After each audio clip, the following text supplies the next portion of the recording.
दोस्तों आज आईएमयू का पेपर था, आप सभी को पता है ना। वेरियस सेंटर्स में था, हालांकि सबका अपने अपने स्टेट्स में तो नहीं पड़ा, जैसे कि उत्तराखंड वालों का इन सब का तो दिल्ली में था। तो यहाँ पे बच्चों से मैंने यहाँ पे पूछा कि क्या क्या आपका, बच्चे तो कैंडिडेट बोलूंगा मैं, कैंडिडेट से मैंने पूछा कि आपका पेपर कैसा कैसा गया। तो उन्होंने बहुत सारों ने मुझे यहाँ पर भेजा हुआ है कि सर मेरा पेपर ऐसा गया, क्वेश्चंस भी भेजे हुए हैं मेरे को और अपने मार्क्स भी भेजे हुए हैं। तो यहाँ पे कंप्लीट एनालिसिस कर करना मैं आपको एट लास्ट एक सेफ जोन बता दूंगा कि आपका सेफ जोन क्या रहेगा, कि भाई आपने कितना स्कोर करा है और कितना आपको होना चाहिए। देखो आपको एक चीज़ ये पता है, भारत में बेरोजगारी बहुत है यार, बहुत ज़्यादा। ठीक है, तो जितना ज़्यादा स्कोर करोगे उतना आपके लिए सही है। और ऑल इंडिया जब 8-10 वैकेंसी हो तो यार कितना जाना चाहिए, कट ऑफ आपको पता होना चाहिए। 100-200 वैकेंसी में भी कट ऑफ कम से कम 120 में से 95-100 जाती है आज की डेट में। और जब पेपर आसान हो तो आप समझ सकते हो कि बच्चे कितने तेज है पढ़ाई करने में, नौकरियां इतनी कम है। नौकरियां कम होने की वजह से उनको स्कोर ज़्यादा करना पड़ता है ताकि उनकी नौकरी लग पाए। ओके। तो यहाँ पे देखो आईएमयू का एग्जाम था आज, ठीक है। उस बच्चे ने बोला इजी इजी आया, जो आपने कराया था उसी में से आया, बस थोड़ा मैथ्स कैलकुलेटिव था। और ये मेरा कोई पेड स्टूडेंट नहीं है, इसने फ्री वाले मॉक टेस्ट लिए थे। कंप्यूटर नॉर्मल था, मैंने आपको उस टाइम भी बोला था कि फुल फॉर्म आएंगे ज़्यादातर, याद रखना। ईपी रोम का आपसे फुल फॉर्म पूछा गया, ईपी रोम पढ़ाया था मैंने आपको। यूएसबी का फुल फॉर्म भी पढ़ाया था, मेरी लास्ट क्लास देख लेना जाके, वहाँ पे आपको मिल जाएगा। ठीक है, जो मैंने यूट्यूब में डाली हुई फ्री वाली में, उसमें यूएसबी का फुल फॉर्म भी है, एप्रोम का भी है। मैंने उस टाइम जब रोम पढ़ा रहा था मैंने आपको बताया था, एक होती है एस रोम, एक होता है ई रोम। ठीक है, वहाँ पे मैंने आपको बताया था एक जो रियल टाइम वाला भी होता है। ओके। एसआई से एक क्वेश्चन था, सीआई से भी एक क्वेश्चन था, पाइप सिस्टम से एक क्वेश्चन था, टाइम एंड वर्क का था, स्पीड से था, और मिसिंग नंबर सीरीज आई थी। ओके। रीजनिंग में सीटिंग एंड अरेंजमेंट था, इजी थी बहुत। जीके में 26 से उसे 1900 में हड़प्पन सिविलाइजेशन का एज किया था, है ना। ब्रोंज एज था, आपको पता होना चाहिए, कॉपर, ब्रोंज, आयरन, स्टोन। ठीक है, तो यहाँ पे ब्रोंज एज था, इसका आंसर क्या होगा, ब्रोंज। ओके, तो ये चीज़ आपको यहाँ पे ध्यान देनी है कि ये आपका ब्रोंज होना चाहिए। एंड इंग्लिश भी नॉर्मल थी। भारत छोड़ो मूवमेंट कब आया, प्रियम्बल ऑफ कॉन्स्टिट्यूशन क्या था, एमपी में सांची स्तूपा किसने बनवाया, 8,500 बिकम 9690 इन 1 ईयर, तो 5 साल बाद ये कितना बनेगा। सिंपल इंटरेस्ट, बहुत सिंपल था, कोई क्वेश्चन नहीं है।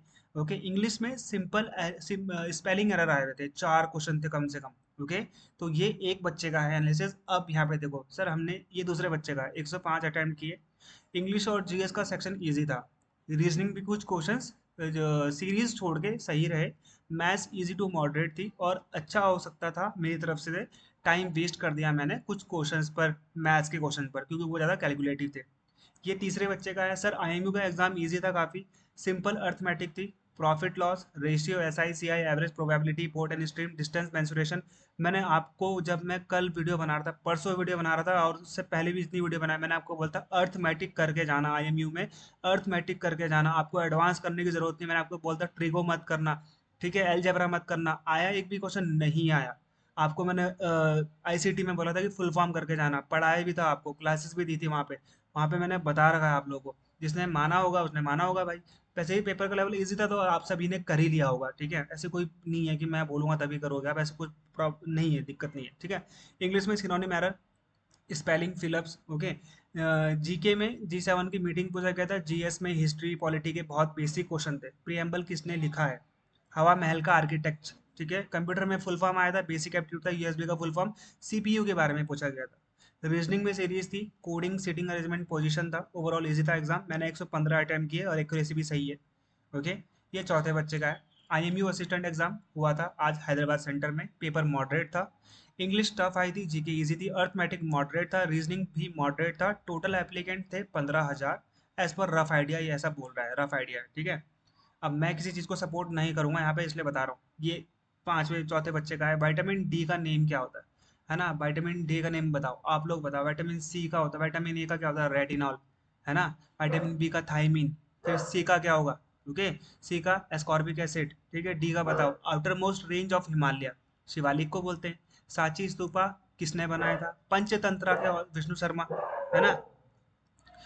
और ये बोल रहे हैं कि याद आते रहेंगे तो बताती रहूंगी। ठीक है, रेड क्लिफ फैन के बारे में पूछा था। अब एक बच्चा यहाँ पे बता रहा है meaning of stingy miser like synonym. ठीक है। स्टिंगी, स्टिंगी तो आपको पता है कि भाई माइजर, तो कंजूस व्यक्ति, है ना, etcetera. Plural of dictionary plus analysis, ठीक है, प्लूरल पूछा हुआ है। जीके में डिजाइनर ऑफ रॉक गार्डन, है ना, क्या इंजीनियर नेकचंद था, कौन था, मुझे इतना पता है बस। Emergency proclamation on whose advice, emergency की जो प्रोक्लामेशन होती है वो किसकी एडवाइस पर होती है। भाई आपको पता है ना, प्राइम मिनिस्टर जो होते हैं वो एडवाइस करते हैं किसको, वो राष्ट्रपति को करते हैं। बेसिकली कैबिनेट भी बोल सकते हो आप, क्योंकि prime minister is the head of the cabinet, council of minister.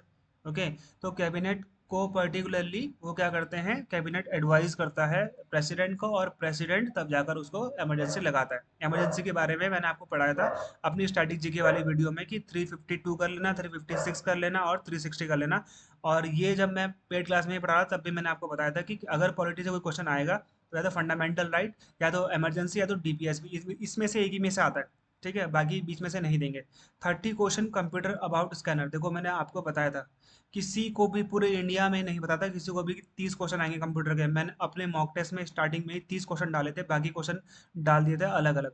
बच्चे उस टाइम पूछे थे सर क्या पता 10 क्वेश्चन आए, मैंने उनको बोला कि नहीं आएंगे 10 क्वेश्चन, 30 क्वेश्चन ही आएंगे।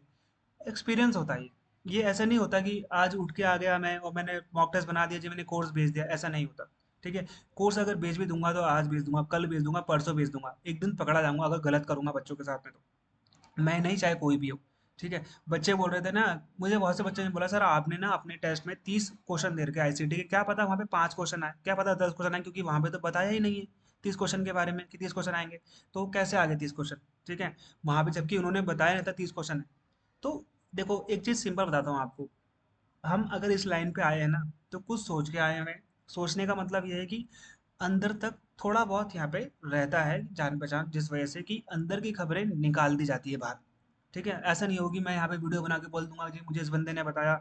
मुझे तो पहले से पता था कि एग्जाम का फॉर्मेट क्या रहेगा, इवन ये भी पता था कि कौन से क्वेश्चन कितने, मतलब ये नहीं पता कि कौन से क्वेश्चन आएंगे, ऐसा तो नहीं था। ठीक है, लेकिन मुझे जिस बच्चे ने एग्जाम दिया था पिछले बार, उस बच्चे ने बताया था मुझे कि सर इतने इतने इतने नंबर के क्वेश्चन आते हैं, मैथ्स रीजनिंग का कुछ कह नहीं सकते, कभी 10 आता है, कभी 12 आता है, कभी 15 भी आता है। ठीक है, लेकिन कंप्यूटर का देखो 30 था। बच्चे, मुझे बहुत सारे बच्चे ने मैसेज किया था कि सर क्या पता 10 क्वेश्चन आए, सर क्या पता 5 क्वेश्चन आए, हम लोग कंप्यूटर नहीं कर रहे हैं। अब देखो 30 क्वेश्चन आए हैं कंप्यूटर के। ठीक है, आप समझ सकते हो। ईपी रोम का फुल फॉर्म था एक nibble plus ALU function, definition of debugging, debugging आपको पता है ना, बग फाइंड करके उसको खत्म करना। एक निबल प्लस एएलयू का फंक्शन पूछा गया था, एक निबल के कितना होता है, मैंने आपको बताया था एक nibble is equal to 4 bit, है ना, या फिर 4 बिट इजिकल्स टू 1 निबल, ये आपको पता होना चाहिए। जीके में current number of medal of Olympic plus G7 history country, है ना। G7 में आपका कंट्री कितनी है भाई, 21 होगी ना अब तो, है ना, सॉरी 7 ही तो है, एक रशिया को हटा दिया था। ठीक है, और G20 में 21 हो गई है। Okay, number of medal in Olympics, कितने मेडल जीते इस बार, अभी 6 जीते थे, पिछले बार 7 जीते थे। ठीक है, इस बार एक भी गोल्ड नहीं आया। रीजनिंग में एक पजल था बैंक लेवल की, 3 4 क्वेश्चन थे। ठीक है, और बेस्ड ऑन टीचर सब्जेक्ट थे, teaching physics chemistry maths botany, इसका कुछ लेवल क्वेश्चन था। Who is consider writer of preamble, किसको हम प्रियम्बल का राइटर बोलते हैं, तो बेसिकली आपको पता है प्रियम्बल हमने यूएसए से लिया है। प्रियम्बल आप ये भी बोल सकते हो that is also a resolution, एक रिजोल्यूशन लेके आए थे, कौन लेके आए थे, जवाहरलाल नेहरू लेके आए थे, तो हम उन्हीं को एज अ राइटर भी बोल सकते हैं। नहीं तो किसी और ने भी लिखा होगा, अगर पर्टिकुलरली किसी ने अपने हाथों से लिखा है, नहीं तो इसे हम ऑब्जेक्टिव रिजोल्यूशन कहते हैं, जो कि जवाहरलाल नेहरू लेके आए थे, है ना, जवाहरलाल नेहरू लेके आए थे। और उन्होंने ही, उनको ही हम ऐसा बोल सकते हैं कि भाई प्रियम्बल को वही लेके आए हैं। ठीक है, क्योंकि उन्होंने ही इस चीज़ को बताया था, उन्हीं के कहने पे ये पास भी हुआ था। ठीक है, अब हम लोग यहाँ पे जान लेते हैं भाई सेविंग स्कोर क्या रहेगा, और जिस प्रकार से बच्चे यहाँ पे कर रहे हैं इसको 90 से अबव, 95 से अबव कर रहे हैं, तो मेरा सेल्फ स्कोर मैं आपको बता देता हूँ कि कितना रहने वाला है बच्चों के लिए, 95 प्लस रहने वाला है। 7 8 वैकेंसी आप लोगों को पता है भाई, 95 क्या बोलता हूँ मैं, 100 से ऊपर भी उनको 50 बच्चे मिल जाएंगे। ठीक है, ऐसे कोई दिक्कत नहीं है, बहुत बेरोजगारी है भारत में, बहुत बच्चों ने पेपर दिया है। और कुछ बच्चे तो ऐसे हैं जिनकी अच्छी है काफ़ी। ठीक है, मतलब काफ़ी अच्छी मैथ्स रीजनिंग है, तो 95 अबव तो आप मान के चलो। ठीक है, 95 अबव कोई भी कैटेगरी हो चाहे। ठीक है, 95 भी मैं कम बोल रहा हूँ, इससे भी हाई जाएगी। बाकी ये मेरा सेफ स्कोर है, आप लोग अपना कमेंट कर सकते हो, अपनी बात कर सकते हो, और मेरा यहाँ पे मैं सेफ स्कोर जो बोल रहा हूँ उसका मतलब यही नहीं है कि this is the final. Okay, कम भी जा सकती है, ज़्यादा भी जा सकती है, बट मेरी तरफ से यही है। ओके, थैंक यू, जय हिंद।